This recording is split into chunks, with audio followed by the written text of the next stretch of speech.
ठीक है, तो इंटीग्रेशन टेस्टिंग दोबारा से डिस्कस करना है। हाँ हाँ क्लियर है। अब अनिकेत को क्लियर है? अनिकेत आप एक बार समझाओ विनायक को, चाहो तो अपनी स्क्रीन शेयर करके एक बार समझाओ, तो इससे आपका भी क्लियर हो जाएगा और विनायक को भी समझ में आ जाएगा। जहाँ डाउट होगा मैं बताऊंगा।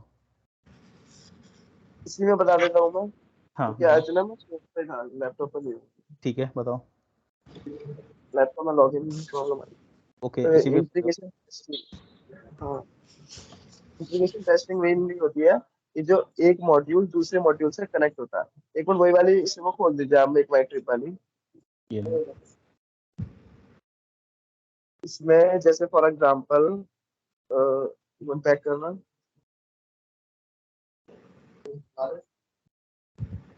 जैसे फ्रॉम टू, मतलब फ्रॉम से टू तक हमें जाना है। फॉर एग्जांपल मुंबई से दिल्ली जाना है, तो मुंबई का जो मॉड्यूल है वो दिल्ली से कनेक्टेड है, मतलब ये दोनों आपस में इंटरलिंक ही है। तो इसमें हम ये चेक करेंगे कि जो हम डेटा फ्रंट एंड पे फिल कर रहे हैं, वो डेटा क्या बैक एंड पे same as it is fill हो रहा है, नहीं हो रहा। ये जो हमें फ्रंट एंड पे हम जो डेटा, मतलब जो भी डेटा डाल रहे हैं, वो हमारा जो हम रिजल्ट दे रहे हैं वो एग्जैक्ट आ रहा है नहीं आ रहा। This is called integration testing. और उसमें हम सर्च करेंगे जैसे मुंबई टू दिल्ली। अब सर्च करिए ना इसको। अच्छा प्रवीण सर, अनिकेत, जी जी। इसमें मेनली ये होता होगा कि कोई भी हम जैसे कहीं भी मैनिपुलेशन कर रहे हैं, डेट मतलब जो भी इनपुट दे रहे हैं उसका बैक एंड पे सेव हो रहा है कि नहीं डेटा, मतलब या है वही ना वही same. Yes yes yes. Praveen sir. हाँ तो इसका मतलब यही है ना, जैसे हम कोई भी हाँ मान लो क्लिक कर रहे हैं या जो भी कुछ भी इनपुट दे रहे हैं सिस्टम को, उसका डेटा बैक एंड पे सेव होना चाहिए। हाँ, मैं रिपीट कर दे रहा हूँ एक बार स्टार्टिंग से। देखो, हाँ इंटीग्रेशन टेस्टिंग का, इंटीग्रेशन टेस्टिंग हम तब करते हैं जब हमको फाइंड करना होता है कि एप्लीकेशन का एक मॉड्यूल दूसरे मॉड्यूल से कनेक्टेड है। ठीक है, अगर हमें पता है कि एक मॉड्यूल दूसरे मॉड्यूल से कनेक्टेड है, इस केस में हम इंटीग्रेशन टेस्टिंग करते हैं जस्ट टू फाइंड दैट कि डिटेल करेक्ट हमारी सबमिट हो रही है डेटाबेस में और करेक्ट डेटा डेटाबेस से फैच हो रहा है या नहीं हो रहा। फॉर एग्जाम्पल, ये हमारे पास एप्लीकेशन है, इस एप्लीकेशन में ये मॉड्यूल इंप्लीमेंट हुआ है हमारा। ठीक है, इस मॉड्यूल को आपको टेस्टिंग करनी है। आपको इसमें टेस्टिंग क्या करोगे, आप इसमें इंटीग्रेशन टेस्टिंग करोगे। इंटीग्रेशन टेस्टिंग हम इसीलिए कर रहे हैं क्योंकि हमें पता है एक मॉड्यूल दूसरे मॉड्यूल से कनेक्ट है। ठीक है, इसमें फ्रॉम के लिए हम एक लोकेशन इसमें हमने फिल किया, टू में एक लोकेशन फिल किया। ठीक है, इसमें हमें पता है एक मॉड्यूल दूसरे मॉड्यूल से कनेक्टेड है, साथ में एक थर्ड मॉड्यूल भी कनेक्टेड है और एक फोर्थ मॉड्यूल भी कनेक्टेड है। करेक्ट, क्योंकि ये सारे मॉड्यूल इंटरकनेक्टेड हैं एक दूसरे से। उसके बाद जब हम लोग सर्च करते हैं, ये डिटेल कस्टमर ने ऑनलाइन सबमिट सर्च किया, एक रिक्वेस्ट कस्टमर ने डेटाबेस पे सेंड की, सर्च पे क्लिक करते ही एक रिक्वेस्ट जाती है डेटाबेस के पास। सर्च करने के बाद ये डायरेक्ट यहाँ पे नहीं आ जा रहा है, सर्च पे क्लिक करते ही एक रिक्वेस्ट गई डेटाबेस पे। डेटाबेस में जाके वो सारी रिकॉर्ड, सारी डिटेल मैच होती है डेटा से जो डेटाबेस के अंदर है। उसके बाद वो सारा रिकॉर्ड फैच करके वापस फ्रंट एंड पे आता है। फ्रंट एंड पे आने के बाद ये सारी डिटेल आपको डिटेल यहाँ पे शो हो रही है। ठीक है, अब ये फाइंड करना है कि जो डिटेल हमने यहाँ से जो रिक्वेस्ट सेंड की है डेटाबेस पे, उसी के अकॉर्डिंग डेटा डेटाबेस में जाके करेक्ट मैच होके करेक्ट डिटेल फ्रंट एंड पे आई है या नहीं आई है। ये इंटीग्रेशन टेस्टिंग में हम लोग चेक करते हैं।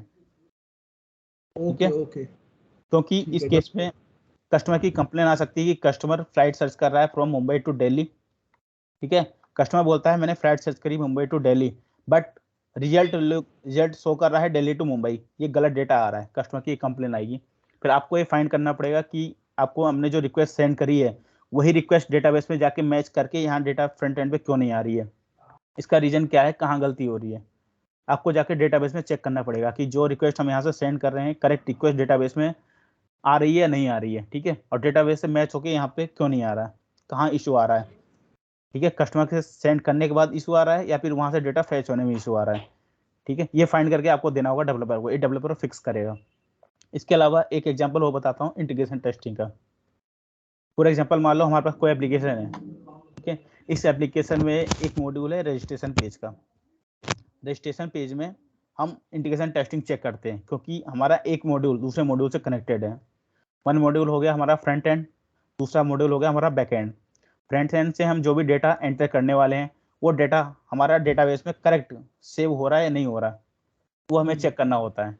वो हम इंटीग्रेशन टेस्टिंग में चेक करते हैं। फॉर एग्जांपल आपने यहाँ यूजर नेम सबमिट किया, मोबाइल नंबर डाला, पासवर्ड डाला, क्रिएट किया, सबमिट कर दिया। ठीक है, सबमिट करने के बाद एज अ कस्टमर आपके पास एक ईमेल आना चाहिए कि आपका अकाउंट क्रिएट हो चुका है। ठीक है, बट अगर आपके पास मेल नहीं आता है आपका, इसका मतलब अकाउंट क्रिएट नहीं हुआ, आप लॉगिन करने की कोशिश करते हैं अपने मोबाइल नंबर से, पासवर्ड और लॉगिन नहीं होता है, तो आप एज अ कस्टमर एक कंप्लेन रेज करेंगे प्रोजेक्ट टीम के पास कि मैंने अकाउंट क्रिएट किया बट मेरा अकाउंट क्रिएट नहीं हुआ, मैं लॉगिन नहीं कर पा रहा हूँ। तो एज अ टेस्टर फिर आपको चेक करना पड़ेगा, ये चेक करके कि आपने जो रिकॉर्ड यहाँ से सबमिट किया वो डेटाबेस में सेव हुआ या नहीं हुआ। अगर यहाँ से सबमिट कर दिया आपने, प्रॉपर सबमिट का मैसेज आ गया, फिर आप जाके डेटाबेस में चेक करोगे कि कस्टमर ने जो डेटा सबमिट किया है यहाँ फॉर्म में सेव हो रहा है नहीं हो रहा। अगर नहीं सेव हो रहा है तो इसका मतलब इसीलिए क्लाइंट का अकाउंट क्रिएट नहीं हो रहा है। इसकी आपको जो रिपोर्ट रेज करोगे वो डेवलपर चेक करेगा कि सबमिट करने के बाद भी डेटा सेव क्यों नहीं हो रहा डेटाबेस में। अगर सेव होने के बाद भी डेटा बेस से सेव होने के बाद भी रिकॉर्ड वापस क्लाइंट के पास नहीं जा रहा है कि आपका अकाउंट क्रिएट हुआ है, उसका कोई डिटेल नहीं है, अकाउंट क्रिएट ओपन लॉगिन नहीं हो पा रहा है, तो भी एक इश्यू होगा। ये भी डेवलपर चेक करेगा कि लॉगिन क्यों नहीं हो पा रहा है। ठीक है, क्योंकि ये मोटा मोटा समझ गए ना आप लोग? हाँ हाँ हाँ हाँ, क्योंकि जब एक मॉड्यूल दूसरे से कनेक्टेड है तब हम इंटीग्रेशन टेस्टिंग करते हैं। करेक्ट अनिकेत?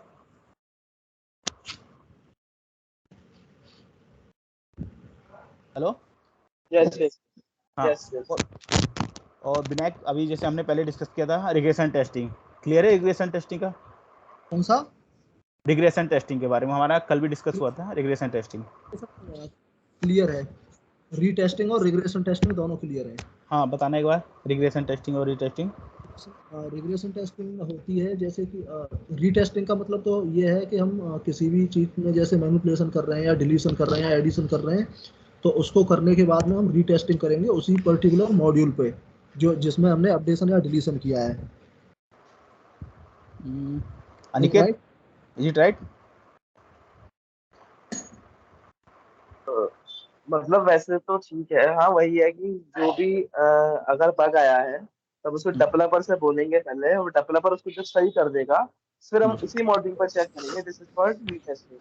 करेक्ट विनायक, ये है करेक्ट। हाँ, रिग्रेशन टेस्टिंग का मतलब ये है कि जैसे बग फाइंड होने के बाद हमने उसमें जो भी फिक्सिंग करवाई है, हिट फिक्सिंग जो हुई है, उसके बाद पूरे सिस्टम को दोबारा से एक बार चेक करेंगे, उसको रिग्रेशन टेस्टिंग कहते हैं। करेक्ट, ये दोनों इंटरव्यू का एक मेन क्वेश्चन है, रिग्रेशन टेस्टिंग और रीटेस्टिंग। ठीक है, ये 100% पूछे जाने वाले क्वेश्चन में से है, रिग्रेशन टेस्टिंग या रीटेस्टिंग दोनों कब करते हैं, क्यों करते हैं, क्या डिफरेंस है दोनों में। ठीक है, ये विद डेफिनेशन विद एग्जांपल हो सके तो याद कर लो, क्योंकि इंटरव्यू में 100% पूछा जाने वाला क्वेश्चन है ये। ठीक है, इसके अलावा इंटीग्रेशन टेस्टिंग भी पूछ लेते हैं, इंटीग्रेशन टेस्टिंग कब करते हैं और क्यों करते हैं, क्या बेनिफिट है उससे। ठीक है, ओके। और उसके अलावा अच्छा, मैं कल, हाँ हाँ इसके बाद में अभी हमारी क्लासेस चली रही है, तो हाँ, अभी हम जैसे ये कर रहे हैं उसके बाद हम उस पर आएंगे बैकएंड वाले पे जो आप बता रहे थे एसक्यूएल वाले सब। अभी हम अभी लोग पहले टेस्टिंग का पूरा पार्ट कंप्लीट कर देंगे। ठीक है, टेस्टिंग करने के बाद हम लोग एपीआई टेस्टिंग पे आने वाले हैं, एपीआई टेस्टिंग के बाद हम एसक्यूएल पे आएंगे जो कि डेटाबेस टेस्टिंग में आएगा। बैकएंड टेस्टिंग वही है एपीआई हमारा। बेसिकली हाँ, एपीआई में बेसिकली क्या होता है? एपीआई टेस्ट एपीआई टेस्टिंग में हमें चेक करने वाले हैं कि हमारा एपीआई के थ्रू वर्क कर रहा है नहीं है कर रहा। फॉर एग्जांपल मान लो ये मेक माई ट्रिप है। ठीक है, एपीआई का मैं बेसिक नॉलेज दे देता हूँ। ये मेक माई ट्रिप है, यहाँ पे अगर हम लोग फ्लाइट सर्च करते हैं, ठीक है, फ्लाइट सर्च करने के बाद ये जो फ्लाइट हम बुक करने वाले हैं यहाँ पे, ये स्पाइस जेट हो गया, गो फर्स्ट हो गया, ये जो भी फ्लाइट यहाँ शो कर रही हैं, चाहे इंडिगो हो या फिर एयर इंडिया हो, कोई भी हो। ठीक है, ये यहाँ पे हम लोग कैसे फ्लाइट बुक कर सकते हैं इनकी, सोचा कभी? हाँ, कैसे? पहले तो हमें जहाँ से ज़्यादा करनी है उस पर क्लिक करेंगे, तो इस पर क्लिक करेंगे तो फिर उसके बाद में वो आ जाएगा, आपकी डिटेल्स डालने के लिए आ जाती है। चलो, ये तो एज अ कस्टमर आप लोग बोल रहे हो, ठीक है, हम लोग समझ गए। बट एज अ टेस्टर सोचो, एज अ आईटी पर्सन सोचो कि ये कैसे हो जा रही है ये सारी चीज़ें। क्योंकि फ्लाइट आप बुक करो स्पाइस जेट की, ठीक है, एयर इंडिया की या किसी की भी, गो फर्स्ट की, ठीक है, बट आप बुक करो मेक माई ट्रिप से, वहाँ की फ्लाइट कैसे बुक हो जा रही है स्पाइस जेट पे, इन सब के? तो ऐसा होता है ना, उनका इंटरलिंक होता है, जो भी जैसे स्पाइस जेट है या इंडिगो है तो उनका जो बैकएंड होता है और हमारा जो ये इसका माइकमेट्रिक का जो इसका जैसे यूपीआई जो भी मतलब ईपीआई एड्रेस होता है कुछ होता है उससे लिंकिंग होता है ये कि करेक्ट, जो हम ये डिटेल डालते वही है, ये एपीआई के थ्रू ही हो रहा है सारा, क्योंकि स्पाइस जेट ने, गो फर्स्ट ने और जो भी यहाँ पे फ्लाइट लिस्टिंग है, उन सब ने अपना एक एपीआई क्रिएट किया है। उस एपीआई में एक छोटा सा कोड क्रिएट करके मेक माई ट्रिप को दे दिया है कि आप अपने एप्लीकेशन में इंस्टॉल कर दो, ठीक है, ताकि कोई भी अगर सर्च करता हो तो हमारी एप्लीकेशन पे वो बुक कर सकता है। यहाँ से जब वो बुक करेगा, ये स्पाइस जेट के पोर्टल पे जाएगा, स्पाइस जेट के डेटाबेस में कनेक्ट करेगा, स्पाइस जेट के डेटाबेस में जाकर चेक करेगा ये फ्लाइट इस टाइम पे अवेलेबल है या नहीं है। अगर वहाँ पे उसने मैच किया, डेटाबेस में अवेलेबल है, तो यहाँ पे आकर रिकॉर्ड शो कर देगा मेक माई ट्रिप पे।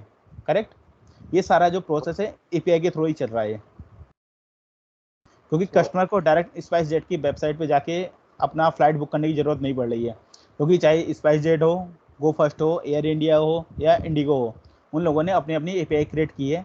उस एपीआई को मेक माई ट्रिप को दे दिया है कि आप ये अपनी एप्लीकेशन में इंस्टॉल कर दो, ताकि कोई अगर फ्लाइट सर्च करता हो तो यहाँ हमारी एपीआई के थ्रू वो जो भी डिटेल सबमिट करेगा हमारे डेटाबेस में आके चेक करेगा, रिकॉर्ड वापस आके आपके फ्रंट एंड पे शो कर देगा, तो फ्लाइट हमारे पास भी बुक हो जाएगी। समझ गए? एपीआई में ये होता है कि जो भी प्रोग्रामिंग लिखी जाती है, जो भी डिटेल फ्रंट एंड से सबमिट होती है, वो डायरेक्ट जाके डेटाबेस में चेक करता है इस एप्लीकेशन के, इसके डेटाबेस में जाके डायरेक्ट चेक करेगा यहाँ से जो भी रिकॉर्ड सबमिट होगा कि वहाँ पे ये सीट इस टाइम पे इस फ्लाइट में अवेलेबल है या नहीं है। अगर अवेलेबल नहीं है, यहाँ पे शो नहीं करेगा, अवेलेबल है तो आके रिकॉर्ड में शो कर देगा। प्रवीण भाई एक चीज और पूछनी थी, जैसे हमें मान लो इंटरव्यू दे रहे हैं, स्टार्ट करते हैं, तो वो हमें सिस्टम भी पूछेंगे कि कौन से सिस्टम पे आप वर्क करते थे, कौन सा सॉफ्टवेयर यूज किया था आपने टेस्टिंग में, मतलब कौन से सॉफ्टवेयर को टेस्ट किया था? हाँ बिल्कुल बोल सकते हैं, आपने किस टाइप की एप्लीकेशन टेस्ट की है, आपने ई कॉमर्स किया है, बैंकिंग डोमेन किया है, टेलीकॉम किया है, या गवर्नमेंट रिलेटेड कोई प्रोजेक्ट पे टेस्टिंग की है, ये आपको पूछा जाएगा, आप उसमें बता सकते हो। उसमें कॉन्फिडेंस होना बहुत जरूरी है, क्योंकि वहाँ वो समझ जाते हैं कि इसने करी है कि नहीं। हाँ, तो आपको कॉन्फिडेंस उससे से आएगा, प्रैक्टिस से। तो जितनी चीज़ें आपको बताई जा रही है, एक्सप्लेन की जा रही है, वो आप एक बार वो समझो। आप ये मत सोचो कि एज अ कस्टमर आपने कोई वेबसाइट ओपन की, अब चेक किए चले गए, बट एज अ टेस्टर आप कोई वेबसाइट ओपन करते हो, ठीक है, फॉर एग्जांपल मान लो अमेजन पे आ गए, ये मान लो फॉर एग्जांपल नई वेबसाइट है, ठीक है, आपके क्लाइंट ने बोला था मुझे अमेजन जैसा एक प्रोजेक्ट चाहिए, आपने आपके डेवलपर ने बना के दे दिया। अब एज अ टेस्टर आपको ये टेस्ट करना है। एज अ टेस्टर आप क्या क्या टेस्ट करोगे इसमें? वैसे तो सारी रिक्वायरमेंट मिलेगी, बट जैसे आपने कोई सबसे पहले वेबसाइट ओपन कर ली, ठीक है, आप इसमें क्या क्या टेस्ट करना चाहोगे? आप टॉप से चलेंगे, टॉप टू बॉटम चलेंगे हम, बिल्कुल स्टार्टिंग से, ठीक है, मेरा यूआरएल देख रहे हो, मेरा माउस, हाँ बिल्कुल हाँ स्टार्टिंग से आप चेक करो कि क्लाइंट की रिक्वायरमेंट है यहाँ पे फेविकॉन आइकॉन देने की या नहीं है, नहीं है या है। अगर यहाँ ब्लैंक है तो भी आप लिख सकते हो कि हाँ यहाँ आइकॉन है या नहीं है। यहाँ पे मेटा टाइटल लिखा है या नहीं हुआ, ये भी आपको चेक करना है। क्लाइंट का जो करेक्ट यूआरएल है वो आ रहा है या नहीं आ रहा है, करेक्ट लोगो क्लाइंट का है यहाँ पे नहीं है, ये रिक्वायरमेंट क्लाइंट ने दिया है या नहीं दिया है। यहाँ सर्च में ये सारी चीज़ें यहाँ पे प्रॉपर है, जिस पे क्लिक कर रहे हैं उसके अकॉर्डिंग यहाँ सर्चिंग हो रही है नहीं हो रही, यहाँ पे टाइप करके हम कुछ टाइप कर पा रहे हैं या नहीं कर पा रहे हैं, ठीक है, और टाइप करने के बाद सर्च पे क्लिक करने पे कुछ सर्च हो रहा है नहीं हो रहा, ठीक है, ये सारी चीज़ें आपको टेस्ट करनी होगी। क्लियर? इसके अलावा यहाँ साइन की फंक्शनलिटी दी है या नहीं दी है, ये सारी चीज़ें आपको चेक करनी होगी। पहले हम हेडर पार्ट चेक करेंगे, हेडर पार्ट आपको पूरा क्लियर देख लेना होगा, एक एक मॉड्यूल एक एक लिंक पर क्लिक करके आपको चेक करना होगा कि जो भी यहाँ लिंक दिए हुए हैं, फॉर एग्जांपल इस पर आप क्लिक करता है कस्टमर, तो मोबाइल पे क्लिक करने के बाद मोबाइल से रिलेटेड पेज ओपन हुआ या नहीं हुआ, ठीक है, ये चेक करना होगा। बाई चांस अगर क्लिक किया मोबाइल पे ओपन हो रहा है टेलीविजन का या फैशन का ओपन हो रहा है, तो ये भी एक तरह से बग है, ये भी आपको रेस करना पड़ेगा कि मैंने क्लिक किया मोबाइल पे ओपन हो रहा है फैशन का, ये भी गलत है एक तरह से, ठीक है, ये भी आपको चेक करके देना पड़ेगा। इसके अलावा ये भी देखना पड़ेगा आपको क्या बैनर क्लाइंट ने बोला है, क्या बैनर लगा हुआ है, उस पर टेक्स्ट चेक करना पड़ेगा, टेक्स्ट का जो फॉन्ट है वो चेक करना पड़ेगा, प्राइस, उसकी करेंसी, कोमा लगाना है या नहीं लगना है, ठीक है, कितना स्पेस चाहिए बीच में, कौन कौन से आइकन होने चाहिए किस टेक्स्ट के बाद में, ठीक है, ये सब चेक होना चाहिए। और फ्रंट और प्रीवियस और नेक्स्ट जाने के लिए ये यहाँ पे ऑप्शन दिया है या नहीं दिया, ठीक है, ये सब भी आपको देखना पड़ेगा। उसके बाद आप और नीचे आओगे, देखोगे यहाँ जो भी यहाँ बैनर लगे हुए हैं वो क्लाइंट की रिक्वायरमेंट है, इस पर क्लिक होना चाहिए, तो यहाँ आप क्लिक करके देखोगे क्लिक हो रहा है या नहीं हो रहा। उस पर क्लिक करके करेक्ट पेज पे जा रहा है या नहीं जा रहा है, ये सब भी आपको टेस्ट करना पड़ेगा। ठीक है, फॉर एग्जांपल आपने अभी होम पेज पे लोगो पे क्लिक किया, लोड हो गया उसी लोकेशन पे। ठीक है, वही आपने अगर स्क्रॉल करके फॉर एग्जांपल आप नीचे आ गए हो, ठीक है, क्लाइंट चाहता है कि आप कितना भी मूव कर जाओ नीचे, ठीक है, लोगो और ऊपर हेडर पार्ट उसका सोना चाहिए। ये आप देखोगे शो हो रहा नहीं हो रहा है, करेक्ट है। बट उसी तरह आप चेक करना होगा, आप नीचे आने के बाद भी अगर लोगों पर क्लिक करते हो तो वापस लोगों पर क्लिक हो रहा है नहीं हो रहा। क्लिक हो गया तो ठीक है, नहीं हुआ तो आपको फिर फाइंड करना पड़ेगा क्लिक क्यों नहीं हो रहा लोगों पे। यहाँ से होम पेज पे क्लिक हो गया, आप किसी और पेज पे हो, किसी और पेज से अगर आप लोगों पे क्लिक करते हो दोबारा डेस्कटॉप पे जा रहा है, होम पेज पे या नहीं आ रहा है, ये भी आपको फाइंड करना पड़ेगा हर चीज़। ठीक है, मतलब एक एक चीज़ आपको फाइंड करना पड़ेगा कि हर लिंक पे क्लिक करने पे, करेक्ट यूआरएल क्लिक करने पे जहाँ पे जाना चाहिए वहाँ पे जा रहा है नहीं जा रहा है। ठीक है, प्रॉपर फॉर्मेटिंग देखनी पड़ेगी, कितना स्पेस बीच में है, कौन सा फॉन्ट दिया हुआ है, कौन सा कलर देना था, कितनी स्पेसिंग देनी थी, ये सारी चीज़ें आपको सोचनी पड़ेगी एक एक करके, कुछ नहीं छोड़ना है इसमें से। ठीक है, एज अ टेस्टर आपको वो सब सोचना पड़ेगा जो डेवलपर ने नहीं सोचा या क्लाइंट ने नहीं सोचा। कभी कभी ऐसा होता है कि क्लाइंट ने जो बेसिक रिक्वायरमेंट आपको दे दी उससे अकॉर्डिंग डेवलप हो गया application, but as a tester आपने एक नेगेटिव सिनेरियो बना के टेस्ट नहीं किया, जिसकी वजह से क्लाइंट ने बाई चांस वो नेगेटिव सिनेरियो टेस्ट कर लिया और एप्लीकेशन क्रैश हो गई, तो क्वेश्चन उठेगा टेस्टर के ऊपर। डेवलपर ने तो बना के दे दिया बट टेस्टर ने टेस्ट क्यों नहीं किया। डेवलपर भी हाथ खड़ा कर देगा कि मुझसे जो बोला गया मैंने बना दिया, ठीक है, टेस्टर ने टेस्ट क्यों नहीं किया।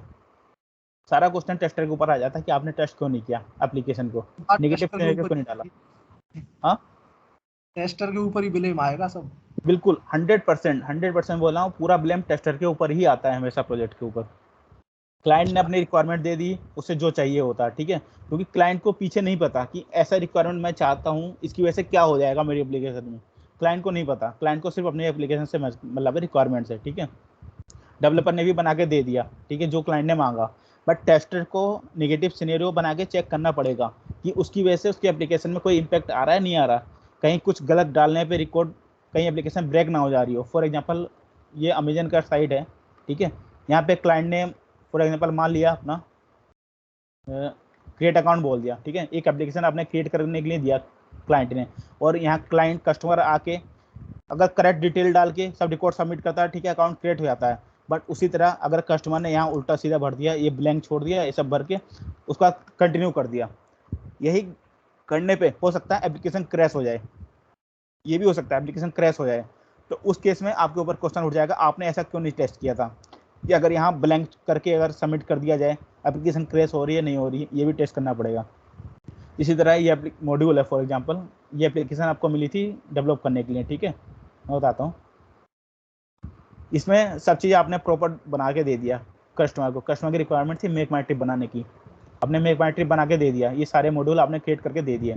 कस्टमर बोलता है एज अ क्लाइंट मैं चाहता हूँ कि मेरा जब मन करे मैं अपने आप यहाँ नए मॉड्यूल क्रिएट कर दूँ बैकएंड से, और जब चाहूँ मॉड्यूल सारे डिलीट कर सकता हूँ एक एक करके। ठीक है, आपको सिर्फ बना के देना है, आपको टेस्ट करना है। ठीक है, रिक्वायरमेंट समझ में आ रही है अनिकेत नायक? हेलो, मैं बोला हूँ एज अ कस्टमर, अब क्लाइंट ने आपसे बोला है कि मुझे मेक माई ट्रिप जैसी एप्लीकेशन बना के दो, और ये सारे जो ऑप्शन आइकन दिए हुए हैं सारे मॉड्यूल कस्टमाइज होने चाहिए, मतलब जब मेरा मन करे मैं नया मॉड्यूल क्रिएट कर लूँ, और जब मेरा मन करे मैं इसमें से कोई भी डिलीट कर दूँ। ठीक है, ये रिक्वायरमेंट है, आपने डेवलपर ने बना के दे दिया, ठीक है, आपने ऐड करके देख लिए कि हाँ ऐड हो रहा है प्रॉपर, और लॉन्च कर दिया, प्रोडक्ट चला गया, बट आपने डिलीट करके नहीं देखा।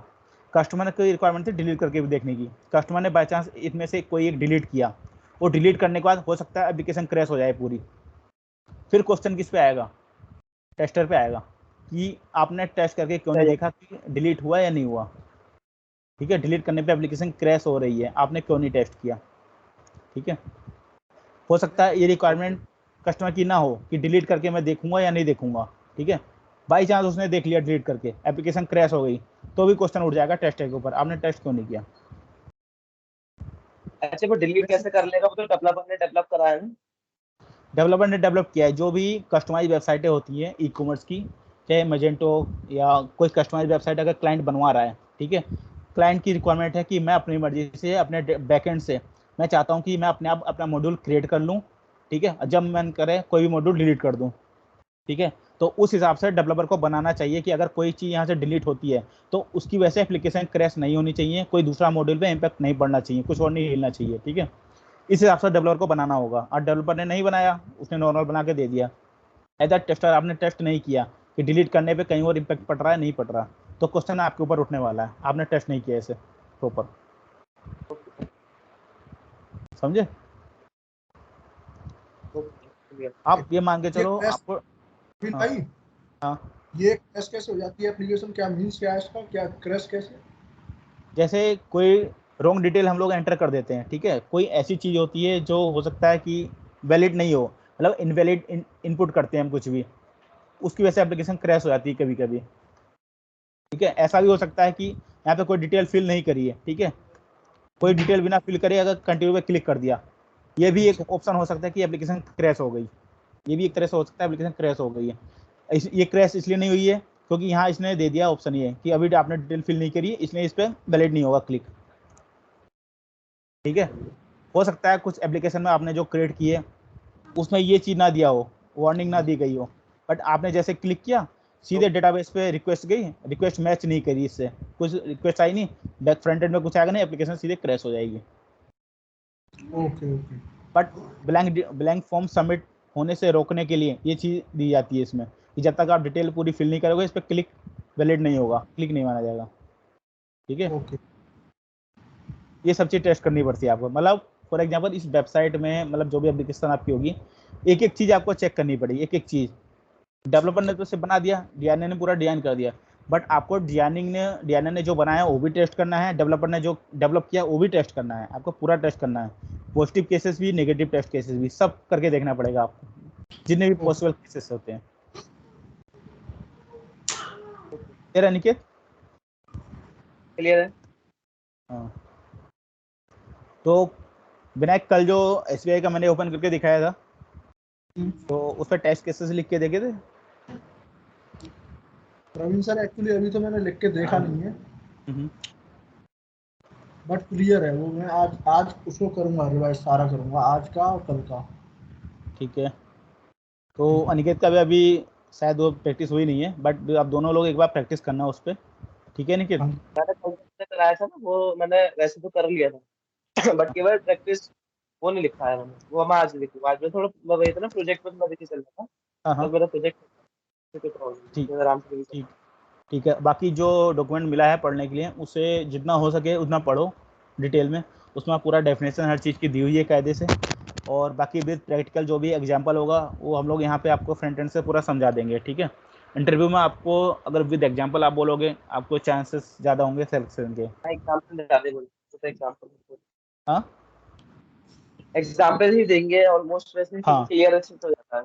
हाँ, पूरे चांसेस रहेंगे आपके सिलेक्शन के। ठीक है, जो भी बीच में लगेगा इंटरव्यू के रिलेटेड क्वेश्चन है हम आपको बता देंगे, वो आपको 100% प्रिपेयर करना होगा, वो तैयार रखना इंटरव्यू के लिए। ठीक है, अगर हैंड टू हैंड प्रैक्टिस करते रहोगे सिर्फ 1 मंथ के बाद इंटरव्यू के लिए आप लोग तैयार हो जाओगे, इंटरव्यू देने के लिए अप्लाई करना स्टार्ट हो जाएगा हमारा। ओके ठीक है, और बाकी लिंक्डइन पे जो बोला था प्रोफाइल क्रिएट करने के लिए वो कर लिया आप लोगों ने? लिंक्डइन पे आप किया था अनिकेत? मेरी पहले से हुई भी है। ठीक है, तो जैसे डिटेल बोली गई थी उस हिसाब से डिटेल सेव कर लेना, अपनी सबमिट कर लेना। ठीक है, हाँ तो रिज्यूमे और अगर हाँ मेरा ना रिज्यूमे वैसे बना हुआ है, मैं थोड़ा लॉन्टेक्स से बना रहा हूँ। ठीक है, लॉन्टेक्स से एक एप्लीकेशन है जिससे हाँ कोडिंग से बनेगा ना, तो उससे ये है कि सब लिंक्ड हो जाएगा मेरा ऑटोमेटिक, रिज्यूमे ठीक मतलब है, ऑटो फिट हो जाएगा। ठीक है, ठीक है। बाकी जितना हो सके लिंक्डइन पे QA वालों को कनेक्ट करो अपने से, उनकी कंपनी में जो वैकेंसी होगी जो अभी रिक्वायरमेंट होती है सब से होती रहेगी। पेटीएम में, और अभी एक कंपनी है, मैं आपको नाम बताता हूँ, शायद आप नाम सुना होगा, उसमें की आवाज़ वैकेंसी। क्लियर नहीं आ रही है। अभी मेरी आवाज नहीं आ रही क्लियर? हाँ अभी आई है।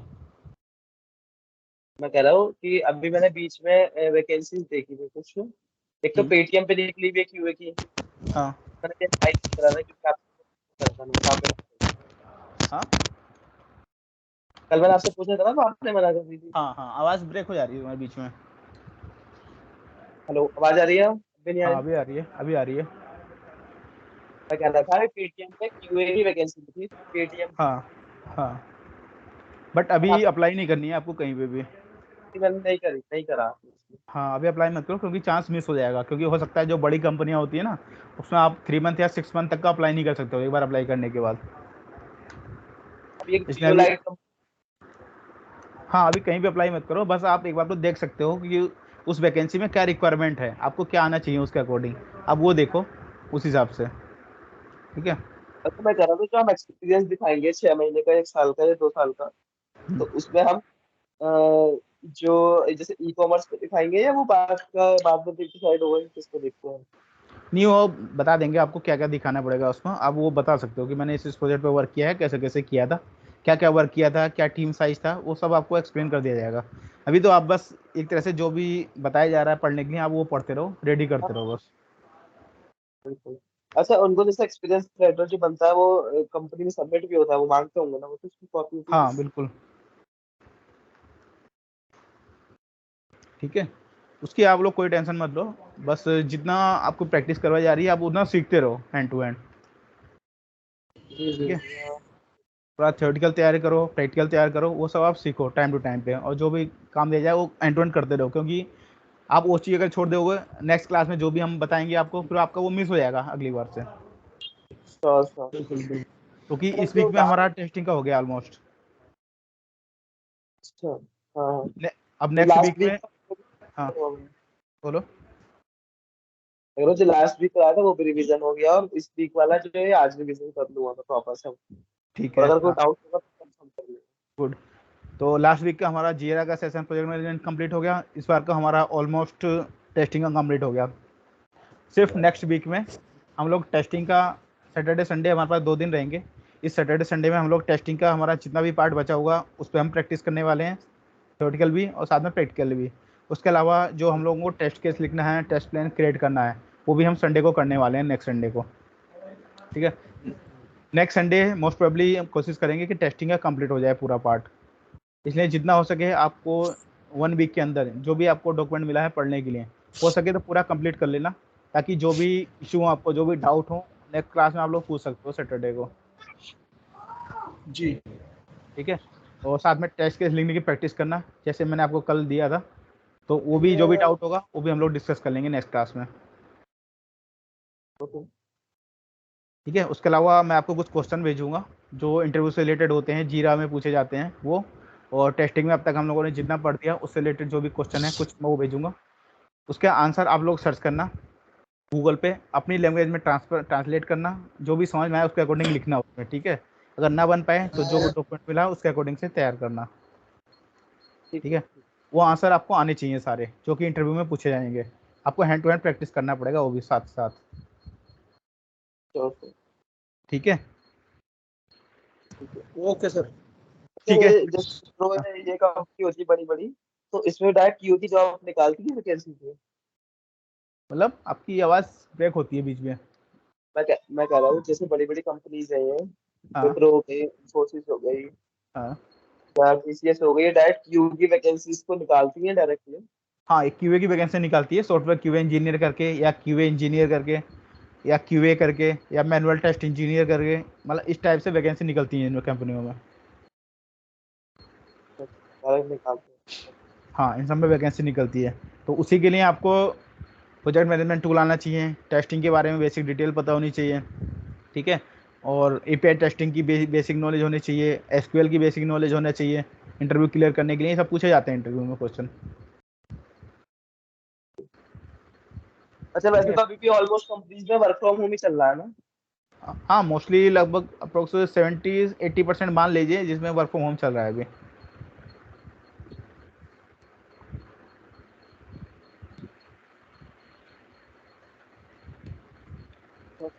और कोई क्वेश्चन? तो सर आज तो रिवीजन करके इसका, ठीक है और जैसे आप गाइड करें प्रवीण सर बताएं। ठीक है, विनायक क्लास के आज के पूरे इसमें वीडियो है, सेव होंगे, तो आप वीडियो देख लेना, जो डाउट लगे एक बार पूछना, ठीक है। ठीक है सर, ठीक है। ठीक है अनिकेत, ओके ओके। ठीक है आप लोग प्रैक्टिस करो, कोई डाउट हो पूछना, ठीक है। बाकी हम लोग नेक्स्ट क्लास में डिस्कस और करेंगे। हाँ वो आप क्वेश्चंस भेज देना, इंटरव्यू क्वेश्चंस है ना, हाँ वो मैं जीरा भेज से दूंगा रिलेटेड जो क्वेश्चन आप। सारे, हाँ वो मैं सारे क्वेश्चन भेज दूंगा, और जो डॉक्यूमेंट मिले हुए हैं हो सकता है कि हो सके तो नेक्स्ट वीक में जब हमारी क्लास हो तब तक ये डॉक्यूमेंट जो आपको मिला हुआ है पढ़ने के लिए पूरी पीडीएफ फाइल वो पूरी कंप्लीट कर लेना। हाँ पढ़ लेंगे। वो भी ज़्यादा बड़ा नहीं हो, बस समझ में आ जाएगा पूरा एक बार पढ़ के। ठीक है सर, ठीक है, ओके, ठीक है, बाय बाय।